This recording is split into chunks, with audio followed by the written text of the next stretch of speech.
तो यहाँ पर ये बन गया गुरु बीजाणुधानी और ये है पुंकेसर, है ना। पुंकेसर की संरचना कल हमने पढ़ ली थी। पुंकेसर की संरचना को पूरी तरीके से अभी हम ये देखेंगे कि किस तरीके से ये बनता है, ठीक है। क्योंकि यहाँ जहां पर ये क्या है, पुतंतु, पुतंतु कहाँ से किस तरीके से कनेक्टेड है, किससे, पराग कोश से। और ये पूरा पराग कोश हो गया और उसके बाद ये पूरी की पूरी संरचना क्या हो गई, पुंकेसर।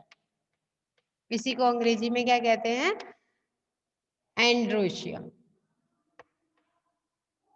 अब पराग कोश की बात करें तो वो हो गया एंथर। और बहुत सारे मिल जाते हैं, इकट्ठे हो जाते हैं, तो वो भी पुंकेसर ही है ना। अब वो बहुत होंगे, किसी में कम होंगे, किसी में एक साथ होंगे, किसी में अलग अलग होंगे, वो अलग अलग। जब हम जाति वगैरह पढ़ेंगे हर पौधे की अलग अलग स्पीशीज, तब पता चलेगा कौन कौन सी फैमिलीज पढ़ेंगे।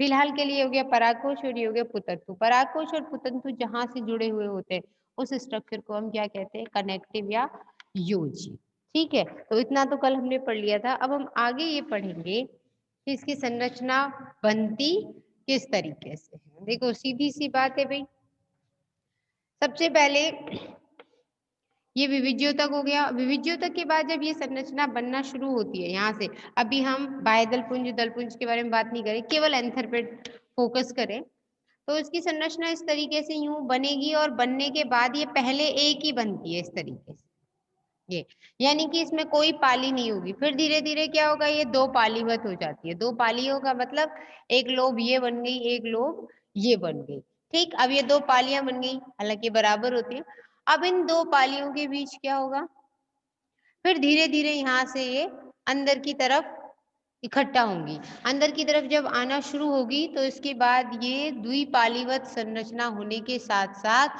कितने कोष्ठ बन गए इसमें, चार। तो इसको बोल देंगे चतुष्कोष्ठीय। इसीलिए बोला जाता है क्योंकि इसमें लघु बीजाणु बन रहे हैं। लघु मतलब छोटे, बीजाणु यानी कि वो गैमीट बनेंगे, यानी कि युग्मक बनेंगे, ठीक है। अच्छा, लघु बीजाणु ही बाद में परागकण के रूप में रूपांतरित हो जाते हैं, तो वो हम आगे देखेंगे कि कैसे इसका विकास होता है। यानी कि एक बात जो ध्यान रखने वाली है कि लघु बीजाणु धानी, इस पूरी की पूरी संरचना को क्या बोल देंगे, लघु बीजाणु धानी, क्योंकि ये क्या कर रही है, लघु बीजाणुओं को धारण कर रही है, ठीक। अब लघु बीजाणु धानी में फिर ये अंदर की तरफ दब गया। अब इसके बाद इस संरचना को कल हमने थोड़ा बहुत पढ़ लिया था और डिटेल में पढ़ेंगे कि यहाँ पर जो संरचना बनी है ये चार, इन्हें बोलते हैं पराग पुटी, पराग पुटी। और पराग पुटी के चारों तरफ हमने कल पढ़ा ही था कि इसमें विभिन्न प्रकार की परतें होती हैं, लेकिन ये पराग पुटी सीधे एकदम से नहीं बन जाती है। इसके पीछे पहले ये बाइलोब यानी कि द्वि लोब मतलब होता है पाली, तो ये हो गया द्विपालीवत संरचना। द्विपालीवत संरचना के बाद ये इस स्थिति में जब आ गई,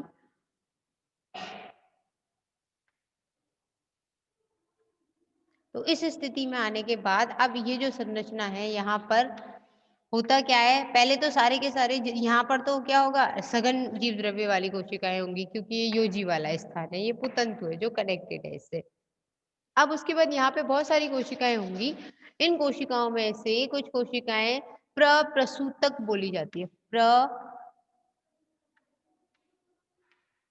प्रसूतक कोशिकाएं, प्राइमोर्डिया एक तरीके से, ठीक है, जो आरंभ करेंगी। तो ये प्रप्रसूतक कोशिका एक होगी जो आकार में बड़ी हो जाएगी यहाँ की, और उसके बाद उसका केंद्रक भी काफी बड़ा हो जाएगा, जीव द्रव्य उसमें बहुत अधिक हो जाएगा।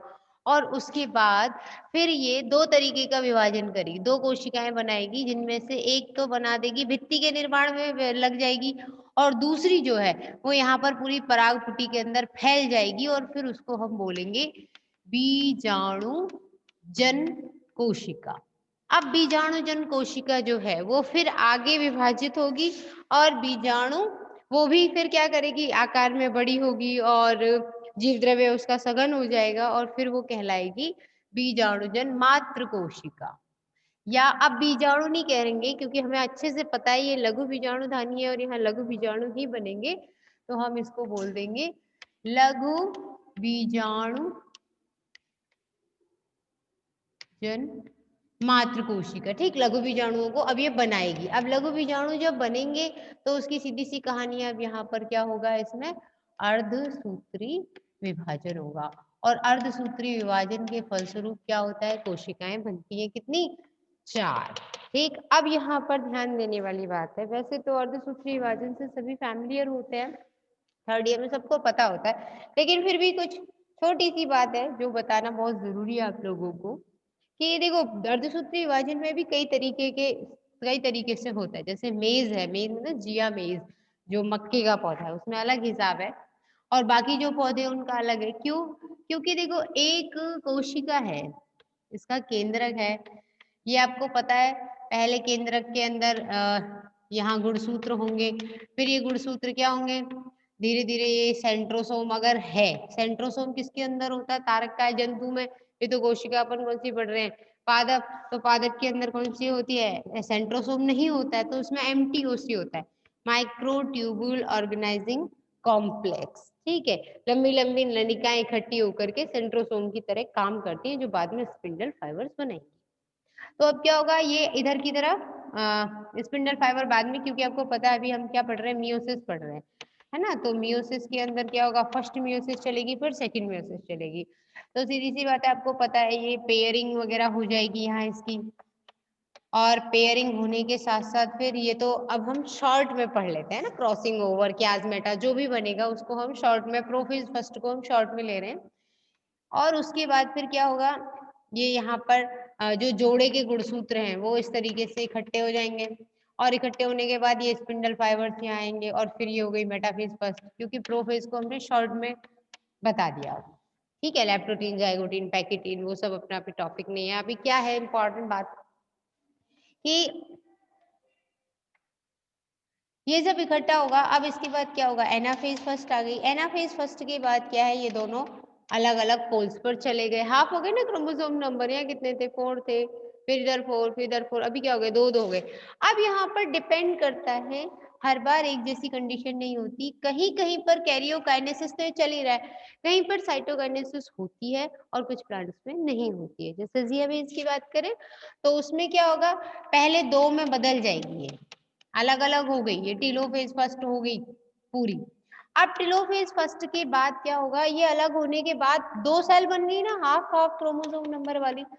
अब ये अलग हो, फिर अपनी कॉपी करेंगी, और फिर आपको पता होना चाहिए कि ये prophase second, metaphase second, anaphase second, telophase second करेंगे। यानी कि पहले एक सेल 2 में डिवाइड हुई, हाफ हाफ क्रोमोसोम नंबर वाली, फिर ये दोनों ही सेल्स अपनी अपनी कॉपी करेंगी। तो ये सिचुएशन आती है जियामेज के अंदर, या हम कह सकते हैं सीधे हिंदी में लिख देते हैं ना, जियामेज या मक्के के अंदर। ठीक, लेकिन तंबाकू, टोबैको, टोबैको के प्लांट के अंदर ऐसा नहीं होता है, उसमें ये है कि पहले यहां तक तो सेम रहेगा, 2 में बदल गई, और 2 में बदलने के बाद फिर ये अब अलग अलग सेल्स में कन्वर्ट नहीं होती है, बल्कि ये फिर सीधे ही 4 में बदल जाती है।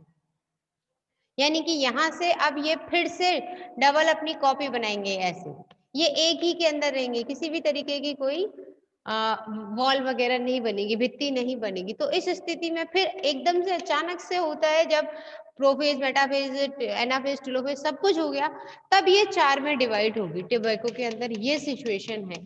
तो यहाँ ये समझने वाली बात है। ठीक, अब बात करते हैं कि हर सबके अंदर एक जैसी सिचुएशन नहीं होती है, कि एकदम से मियोसिस का मतलब एक से सीधे 4 बनेंगे, तो उसके भी कई अलग अलग प्लांट्स में अलग अलग तरीके हैं। ठीक, अब यानी कि कुल मिला के अब हम वापस से अपने टॉपिक पर आ जाते हैं, और वो ये है, ये हमारी लघु बीजाणुधानी, जिसके अंदर यहाँ पराग पुटी बन गई थी। पराग पुटी की जो कोशिकाएं थी, उन कोशिकाओं में क्या था कि एक कोशिका आकार में बड़ी हो जाती है, 2 में विभाजित होती है, एक तो भित्ति के निर्माण में लग जाएगी, और दूसरी जो है वो अंदर वाली कोशिकाएं बनाएंगी। और अंदर वाली कोशिकाएं कौन सी होती हैं, लघु बीजाणु जन कोशिकाएं, है ना। और भित्ति कौन कौन सी होती है, वो हमने कल पढ़ लिया था, कौन कौन सी होती है, सबसे पहले एपिडर्मिस होती है, यानी कि बाह्य भित्ति जो है। फिर उसके नीचे वाली, ये तो एकल कोशिकाओं की एकल परत होती है। एकल परत का मतलब एक ही परत होगी, एक यानी कि कोशिकाओं की केवल एक सिंगल लेयर, एक ही परत होगी और उसके बाद फिर क्या होगा, फिर आगे इसमें यहाँ दूसरी परत आएगी और उसको बोलते हैं एंडोथीसियम। हिंदी में भी इसको एंडोथीसियम ही लिखा जाता है जनरली, एंडोथीसियम। और एंडोथीसियम के बाद अगली जो परत आएगी उसको बोलेंगे हम लोग मध्य परत। नीचे लिख, उसे लिखेंगे हम मध्य परत। और मध्य परत के बाद फिर जो अगली कोशिकाओं की परत आई इसे बोलते हैं टैपिटम, जो 3 से 4 लेयर वाली होती है, इसे बोलेंगे हम टैपिटम। अब टैपिटम के अंदर यहाँ पर बीजाणुजन कोशिकाएं भरी पड़ी हैं, बहुत सारी कोशिकाएं हैं, सबके अंदर यही हाल है, इसमें भी यही है, इसमें भी यही है, यहाँ भी यही है, ठीक है, कंटिन्यू चल रहा है सब कुछ। यहाँ की कोशिकाएं थोड़ा सा सघन है, क्यों? क्योंकि ये यूजी है। अच्छा, टैपिटम में भी खास बात ये होती है, टैपिटम ओरिजिन के बेसिस पर, ओरिजिन मतलब उद्भव के आधार पर देखें तो 2 प्रकार की होती है, पी टाइप और सी टाइप।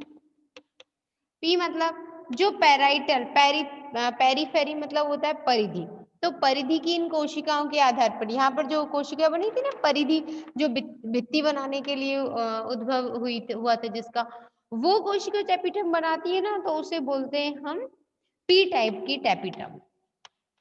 किसके आधार पर है ये? उद्भव के आधार पर। लेकिन अगला हम बात करें सी टाइप। सी मतलब, सी शब्द आया कनेक्टिव से, कनेक्टिव का मतलब होता है योजी। तो कनेक्टिव टाइप की बात करें तो सी टाइप की, यानी यहाँ की कोशिकाएं कभी कभी वृद्धि करके यहाँ की टैपिटम बनाने में योगदान देती हैं, तो उसे हम कहते हैं सी टाइप टैपिटम। ठीक, अब बात करें टैपिटम, हमें पता है क्या है, पोषक परत है, इसको अच्छे से याद करना जरूरी है आपको, ये क्या है, पोषक परत है। अब पोषक परत है, पोषण के आधार पर फिर यही टैपिटम 2 टाइप की होती है। यहाँ तो क्या है, उद्भव के आधार पर 2 टाइप की होती है, पी टाइप और सी टाइप। लेकिन पोषक परत है तो पोषण के आधार पर,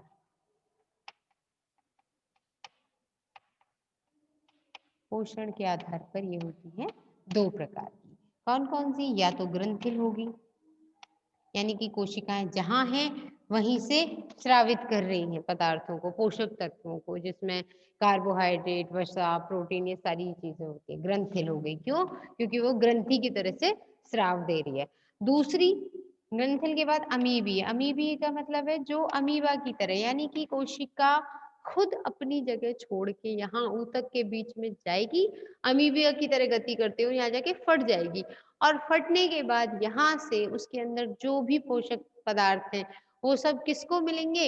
यहाँ जो कोशिका थी जिन्होंने क्या किया था, अर्धसूत्री विभाजन किया था। अर्धसूत्री विभाजन करने के साथ साथ 4 कोशिकाएं बनेंगी। टैपिटम जो पोषण दे रही है उसके फलस्वरूप विभिन्न प्रकार की अच्छा, एक बात और, पोषण दे रही है, पोषण देने के लिए अगर ग्रंथिल की बात करें तो ग्रंथिल ग्रंथि की तरह से जब भी अपना कोई पोषक पदार्थ भेजती है यहाँ पर, तो वो सीधे नहीं भेजती है, बल्कि वो एक परत के अंदर, एक वैक्यूल जैसी, यानी कि रसधानी जैसी एक टेम्परेरी संरचना के अंदर भेजती है, उसे यूबिश-काय कहते हैं।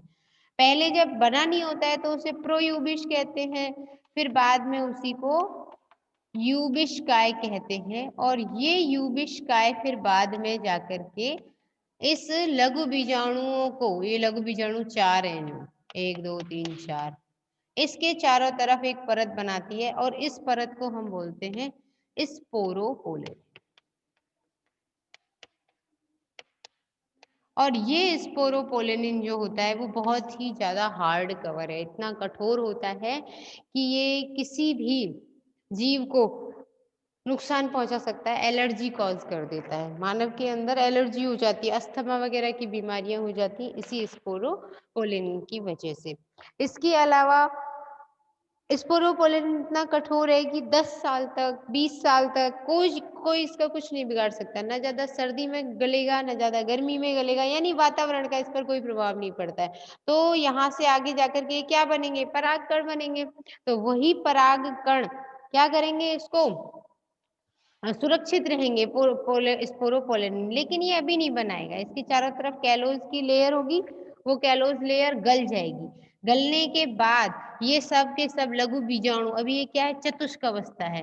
ये चतुष्क जब अलग हो जाएंगे तब इसमें एक एक कोशिका अलग हो जाएगी, चारों की चारों कोशिकाएं अलग होंगी। अलग होने के बाद अब युविष्का इसको पोषण देते हुए स्पोरोपोलिन अब बनता है इसके अंदर।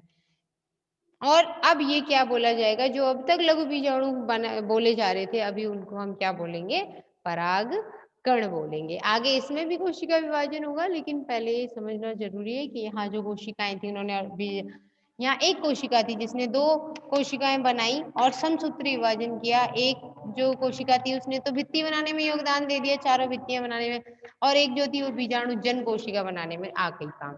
बीजाणु जन कोशिका में अर्धसूत्री विभाजन हुआ और चार प्रकार की चतुष्क यानी चार अर्धसूत्री विभाजन वाले से बनी हुई कोशिकाएं बनेंगी। जब वो इकट्ठी हैं तो उसे चतुष्क बोलेंगे।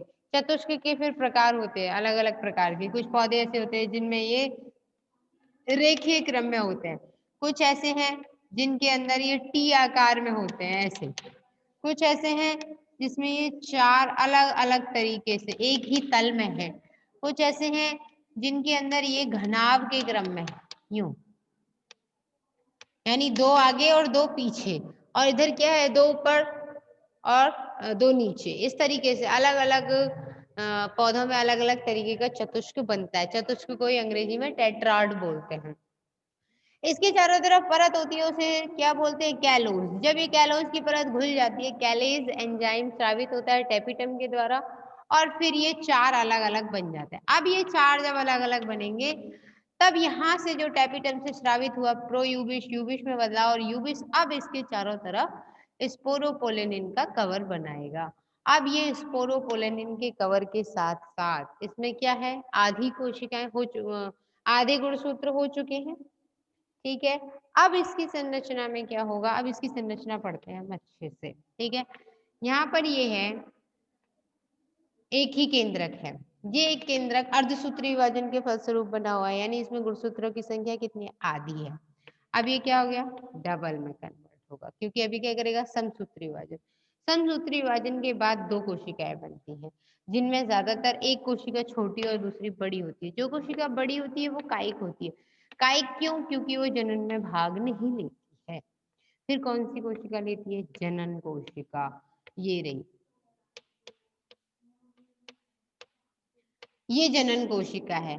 इसके चारों तरफ की ये जो परत है ये अंतःचोल है, इसको अंतःचोल कहो या इसको इंग्लिश में कहते हैं इंटाइन।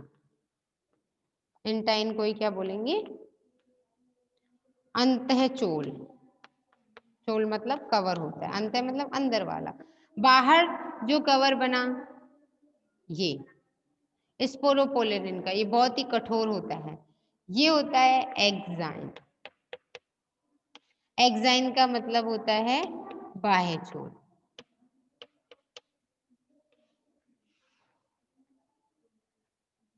ठीक है।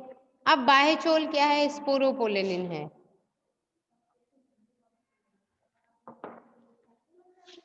ये बाह्य चोल जो है वो स्पोरोपोलेनिन का बना हुआ है, इसमें कहीं कहीं पर छिद्र होते हैं ऐसे बीच बीच में, यानी कि वो जगह जहां पर स्पोरोपोलेनिन उपस्थित नहीं है उसे बोलेंगे हम जनन छिद्र। कहीं कहीं पर स्पोरोपोलेनिन के इस कवर के ऊपर एक अलग तरीके की किट पाई जाती है, यानी कि तैलीय सतह पाई जाती है। तेल मतलब वसा, है ना, वैसे तेल और वसा में अंतर होता है। वसा का मतलब होता है जिसमें केवल वसीय अम्ल है, फैटी एसिड्स ही fatty acids, only fatty acid. लेकिन जब फैटी एसिड्स के साथ में ग्लिसरॉल मिल जाए तो फिर वो लिपिड का काम कर देता है, वो फिर जमता नहीं है। इसीलिए नहीं जमता क्योंकि उसमें ग्लिसरॉल ऐड है, ठीक है। अब ये बन गया, ये तो खैर, तो कुल मिला के यहाँ पर स्पोरोपोलेनिन की सतह पर, इसकी सतह के ऊपर यहाँ पर कुछ किट होती है जिसमें तैलीय सतह होती है और उसे हम बोलते हैं पोलन किट। और इसमें परागकण मुक्त हो जाते हैं। सब में हर बार परागकण जो है वो अलग अलग हो, ये कोई जरूरी नहीं है।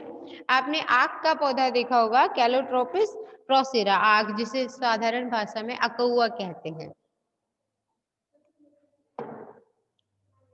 आग के पौधे के अंदर देखो, कभी उस पौधे के अंदर ये जो परागकण अलग अलग नहीं होते, वो सभी मिलकर के एक संरचना बना देते इस तरीके से, तो उसे पॉलीगोनिया कहते हैं।